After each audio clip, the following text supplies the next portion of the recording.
El día de hoy vamos a continuar con lo que es la aplicación de pruebas de auditoría para examinar la información. Hemos visto dentro de la metodología de la auditoría interna lo que es la planeación con la elaboración del plan anual, y también vemos que dentro de este plan van a ir todos los procedimientos o las pruebas que se van a llevar a cabo. Esas pruebas o esos procedimientos van a constituir los papeles de trabajo del auditor.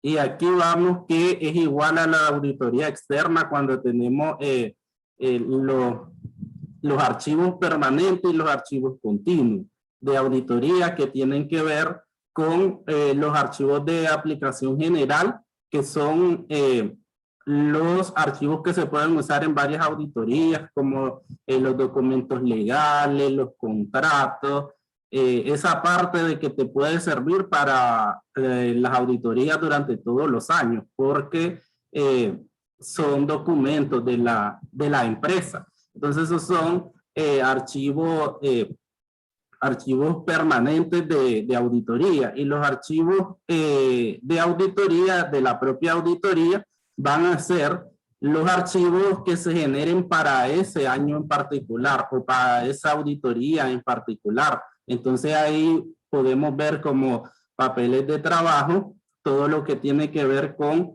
programas de auditoría, cuestionarios de control interno, los arqueos, las tomas físicas del inventario, las cartas de confirmación, el estudio de control interno, las entrevistas que se llevaron a cabo, todos esos papeles de trabajo que se generan durante la auditoría que estás realizando en ese año en particular. Entonces ahí tenemos, como en una auditoría externa, la misma clasificación de los papeles de trabajo. Los papeles de trabajo van a ser toda esa evidencia que demuestra que el auditor llevó a cabo una auditoría, porque al final vos decís, yo hice todo este trabajo, yo hice un trabajo de auditoría para esta empresa.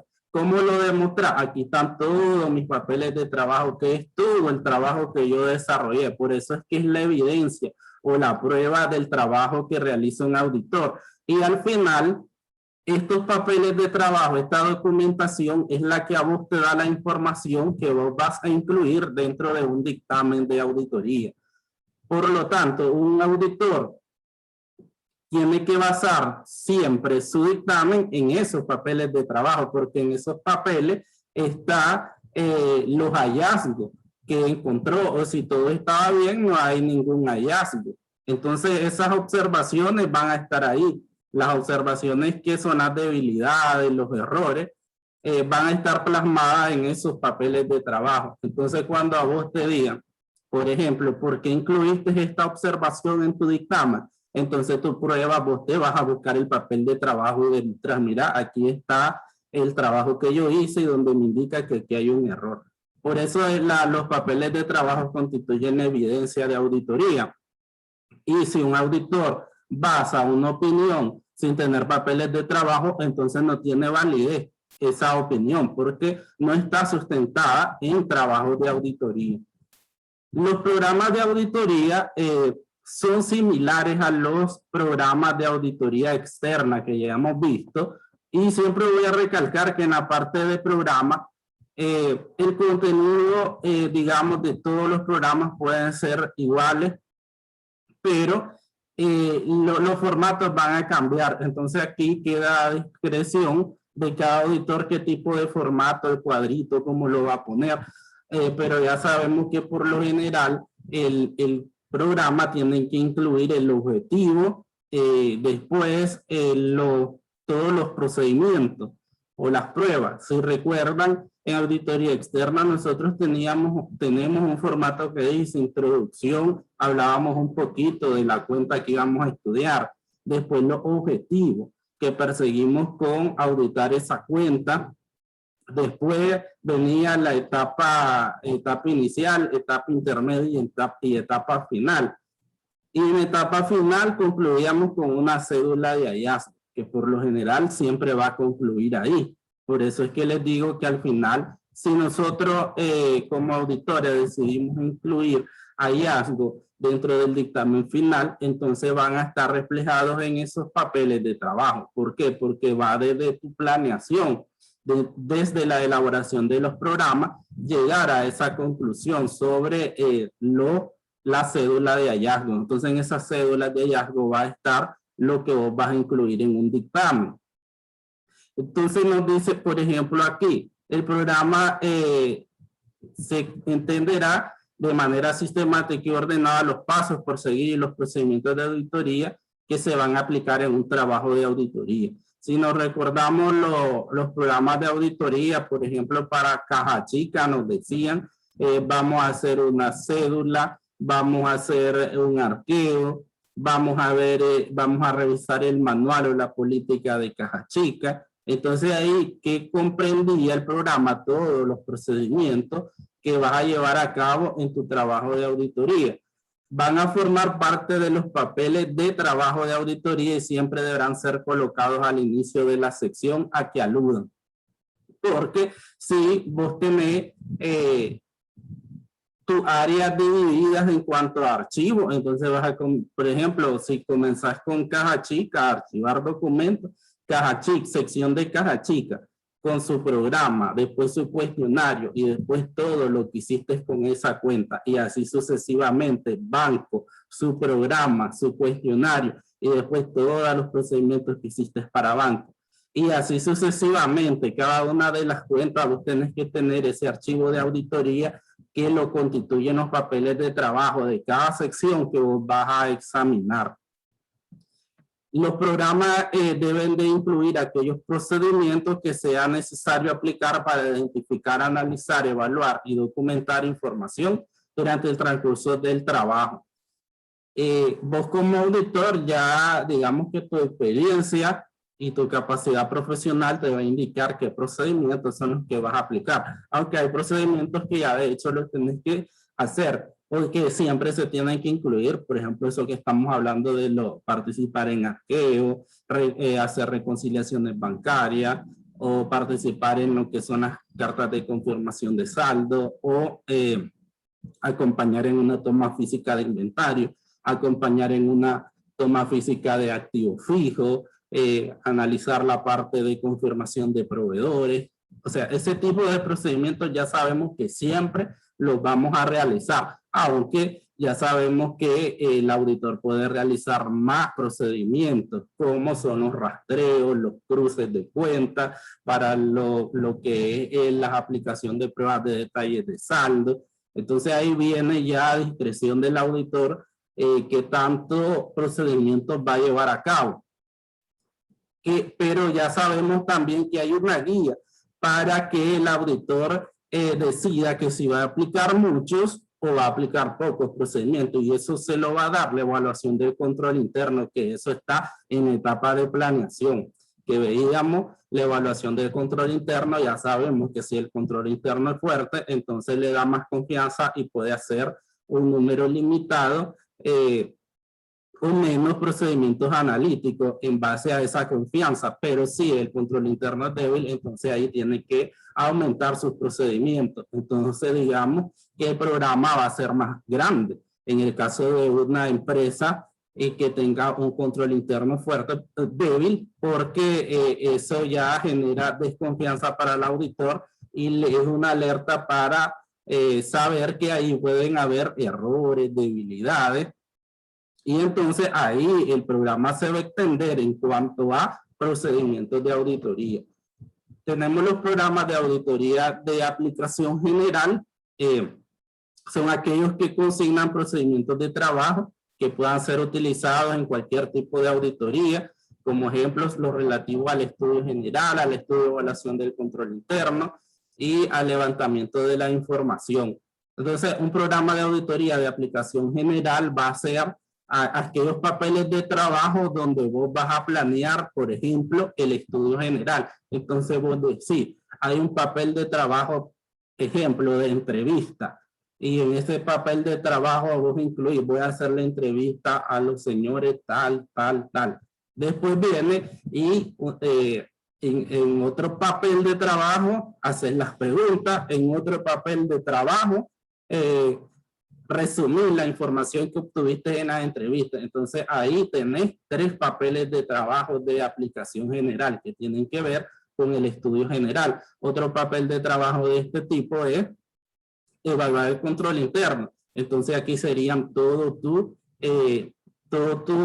cuestionario de control interno, un papel de trabajo para cada cuestionario según las cuentas que vas a evaluar o las áreas que vas a evaluar, y en otro la información que obtuviste. Entonces ahí tenés un sinnúmero de papeles de trabajo si hablamos de información, y estos serían de aplicación general. Los programas de auditoría de aplicación específica son los que se diseñan ex profeso para el tipo de trabajo de auditoría y a la actividad sujeta a la intervención. Entonces ahí en específico ya sería, por ejemplo, las cédulas sumarias, cédulas analíticas, cédulas subanalíticas que tienen que ver ya en sí con los estados financieros o con las áreas a las que vos vas a incluir.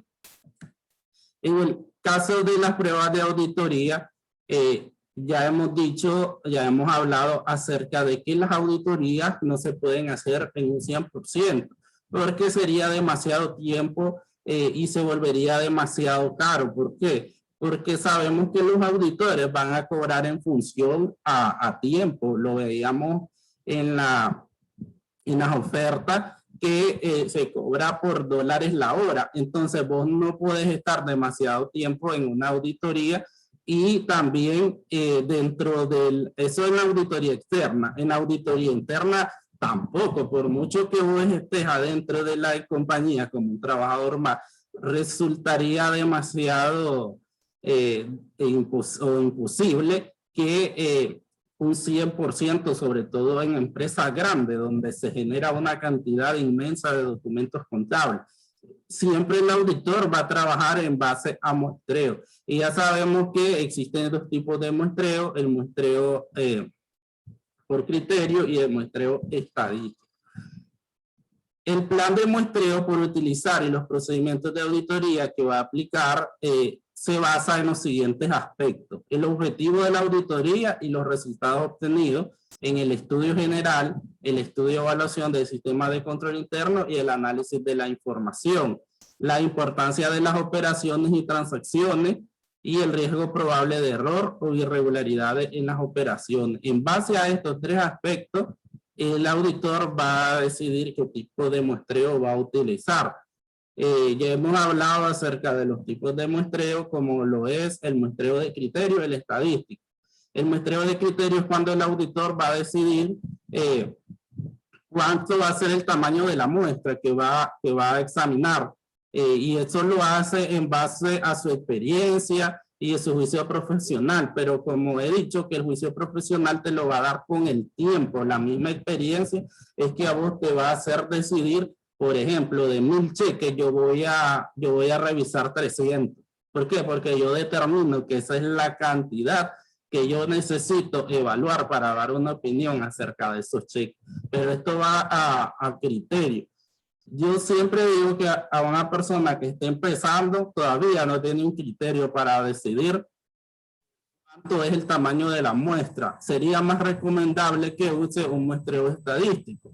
El muestreo estadístico es aquel que el tamaño de la muestra lo va a determinar una fórmula estadística.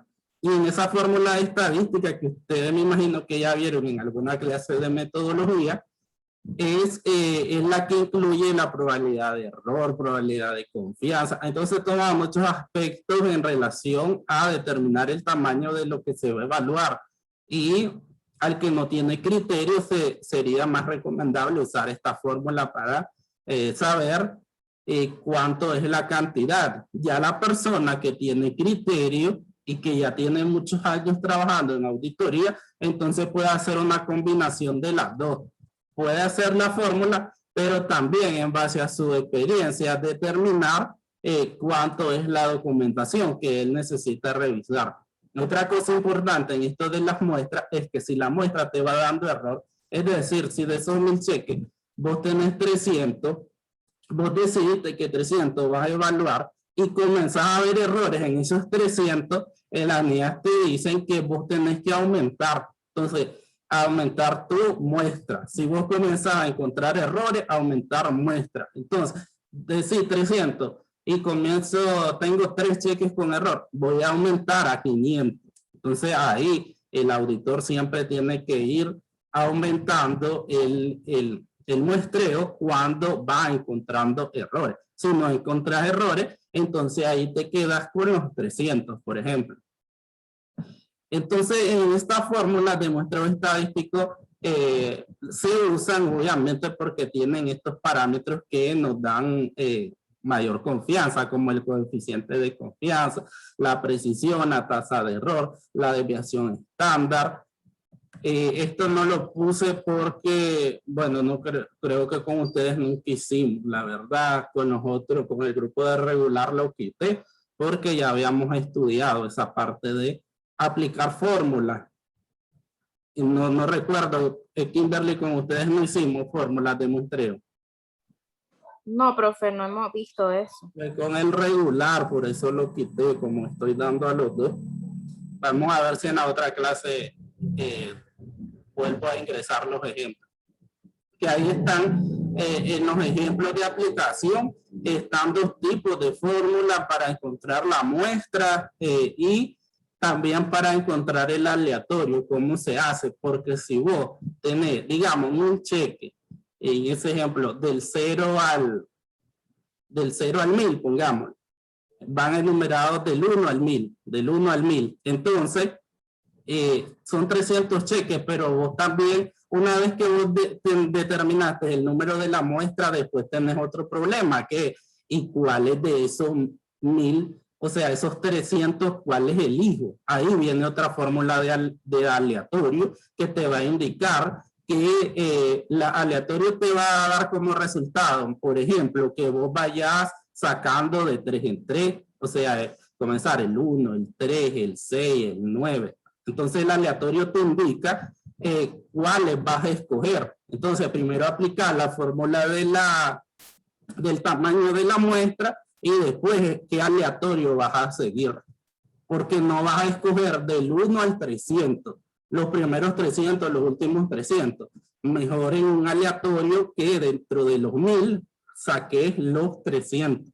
Bueno, aquí estamos dando un ejemplo, pero en la fórmula obviamente te dice que cuánto es la cantidad de muestreo, y después aplicar la otra del aleatorio para saber cuáles vas a ir sacando. O sea, qué numeración puedes ir sacando de esa. Lo voy a traer, lo voy a llevar el próximo sábado, porque no me acordaba que con ustedes no lo he dado, y con el regular lo saqué antes porque a ellos ya se los había explicado esa parte.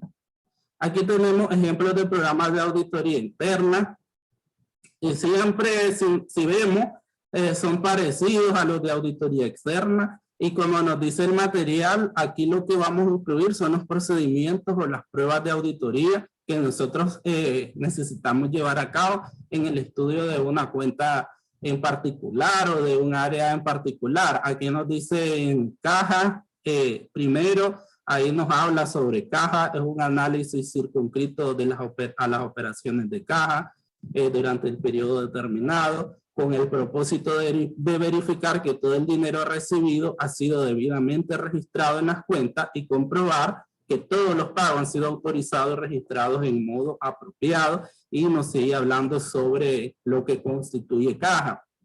Después van los objetivos.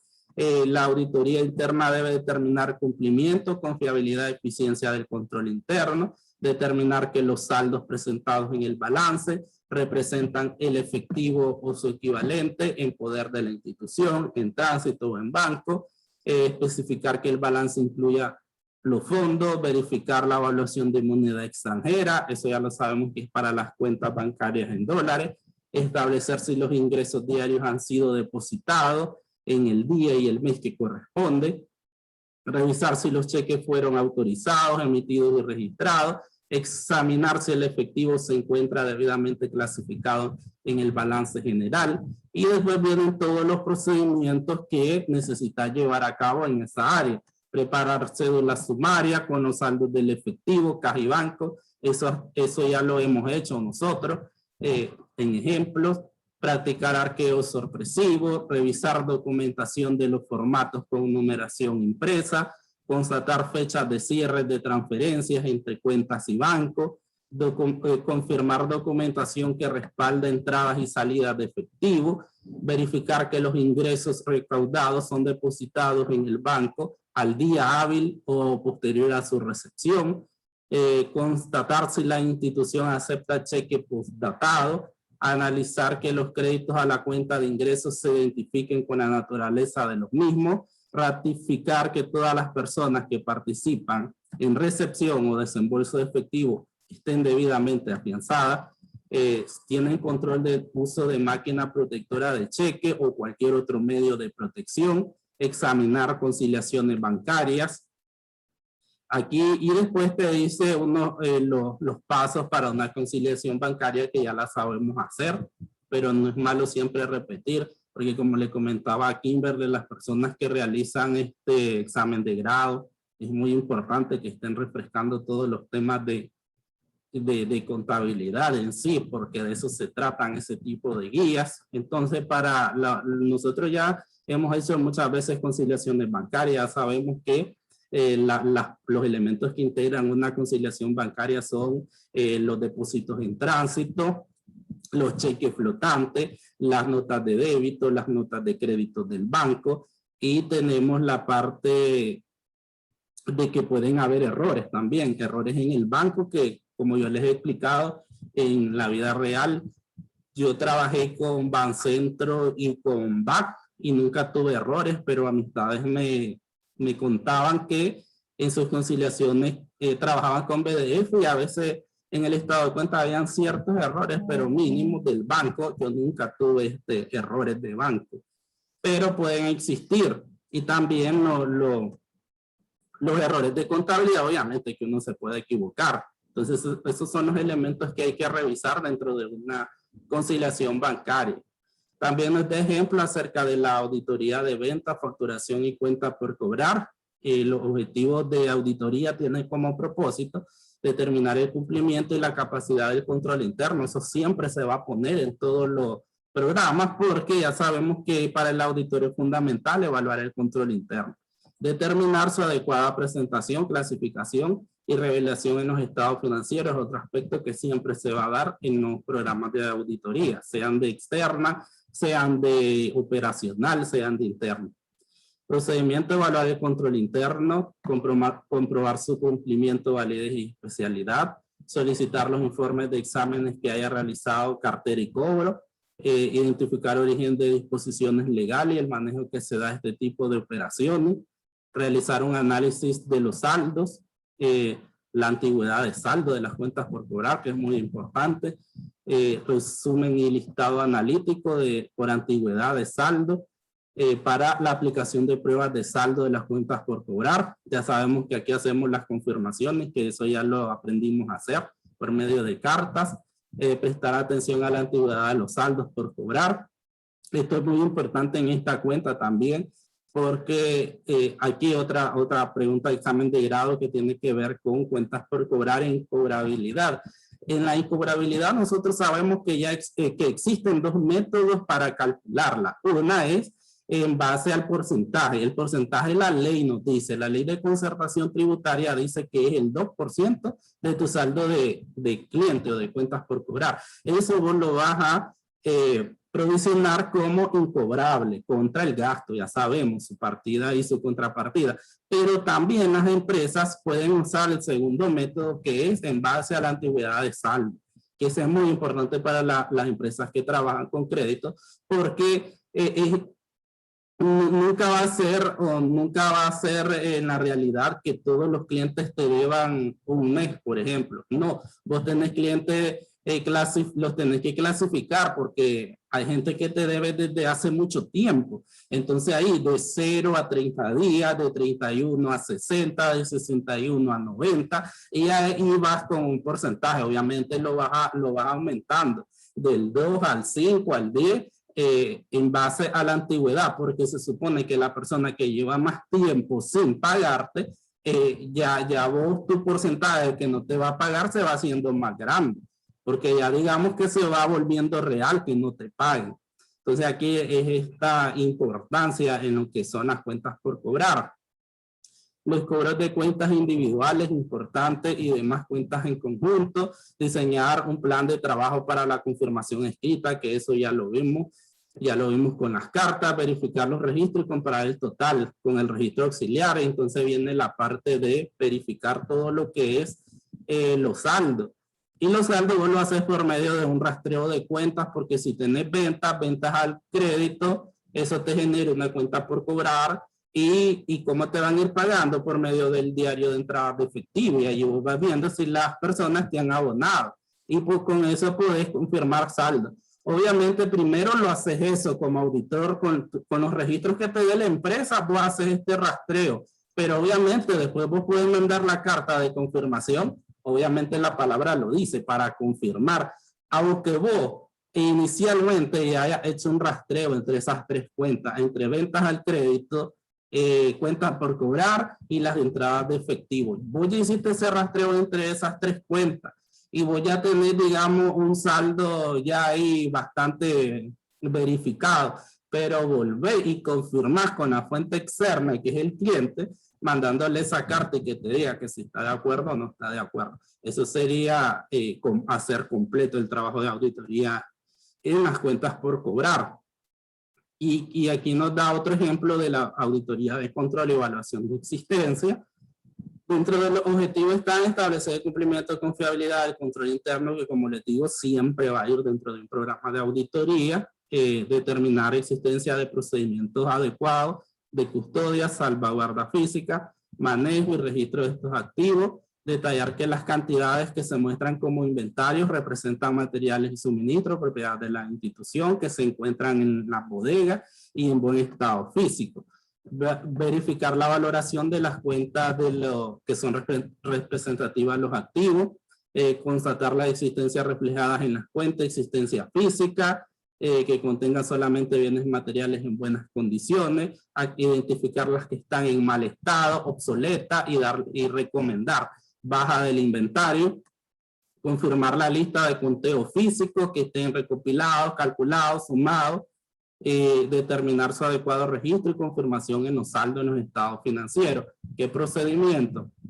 Verificar el cumplimiento del control interno, que siempre va a ir, revisión de informes existentes sobre los inventarios, cerciorarse de que hay una planeación adecuada para toma de inventario físico y observar los recuentos respectivos y condiciones, porque si no, en las tomas físicas del inventario, cuando vos acompañas como auditor, no solo vas a ver números, sino también vas a ver estado, condiciones físicas. Por ejemplo, tener 10 televisores, si vendes electrodomésticos, tener 1000 televisores. Una cosa es contar lo que existan 1000, pero otra es ver si están buenos esos televisores o no. Entonces ahí las dos cosas se van viendo, porque vos, si no sirve ese televisor, para que lo querés continuar teniendo en bodega, le tenés que dar de baja a buscar, qué sé yo, si lo vas a reparar, si la vas a dar más barato o desecharlo. Entonces ahí viene esa toma de decisiones.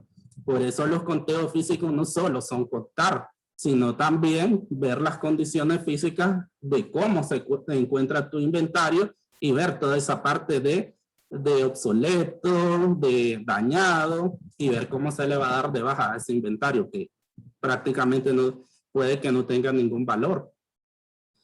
Y esto del inventario físico, la parte de planeación que las empresas van a decidir, se supone que debería ser periódicamente, pero si no, por lo menos una vez al año.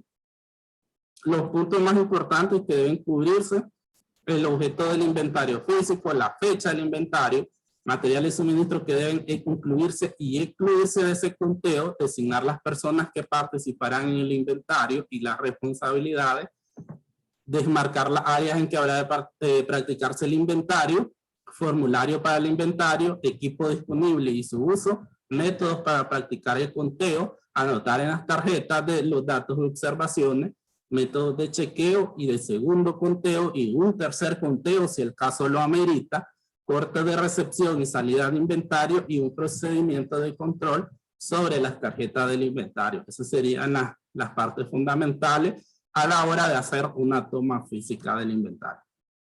Entonces aquí podemos ver 3 ejemplos acerca de diseño de programas de auditoría. En la tarea ustedes van a hacer 3 programas de auditoría. Ahí se pueden ayudar. Hay mucha información en internet. Entonces ahí pueden googlear en información.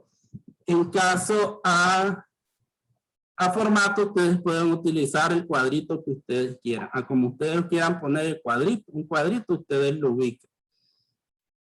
Pero obviamente aquí lo importante son los objetivos y los procedimientos de la cuenta o del proceso que nosotros vamos a estudiar. Incluirlos pues dentro del programa. La tarea son 3, uno para compras, otro para cuentas por pagar o proveedores y otro para nómina. Entonces esos son los 3 programas que ustedes van a hacer de tarea. En el formato que ustedes quieran. Y como les digo, hay mucha información ahí en internet acerca de estas cuentas. Son las cuentas, digamos, más básicas que se estudian dentro de una auditoría. Son las cuentas más importantes, digamos. Que siempre hay cuentas que siempre van a estar incluidas. Porque ya sabemos que las cuentas o las áreas que nosotros vamos a incluir dentro de una auditoría van a depender en sí de la misma empresa que nosotros vamos a auditar. Pero obviamente hay cuentas que siempre se van a usar en todas, como el efectivo, las nóminas, porque siempre tenés efectivo. Por lo general siempre tenés inventario, a menos que sea de servicio a la empresa. Siempre vas a tener cuentas por cobrar o cuentas por pagar, la nómina de trabajadores, siempre vas a pagar salario. Entonces son cuentas de cajón que siempre se van a utilizar en auditorías. ¿Tienen preguntas?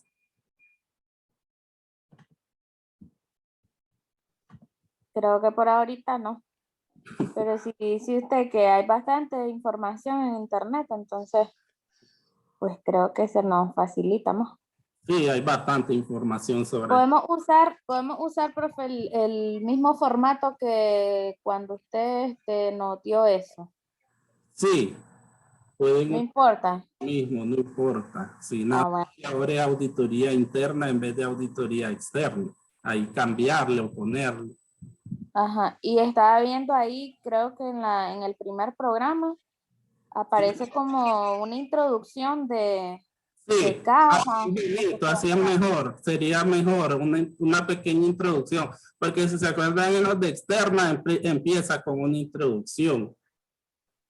Bueno, entonces hacemos introducción pequeñita. Después los objetivos y después los procedimientos.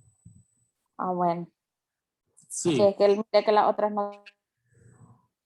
Sí, en este ejemplo de este libro no pusieron. No pusieron introducción a las otras 2 cuentas, solo a la primera, pero debería de llevarlos todos. Bueno. ¿Todo bien, Iván?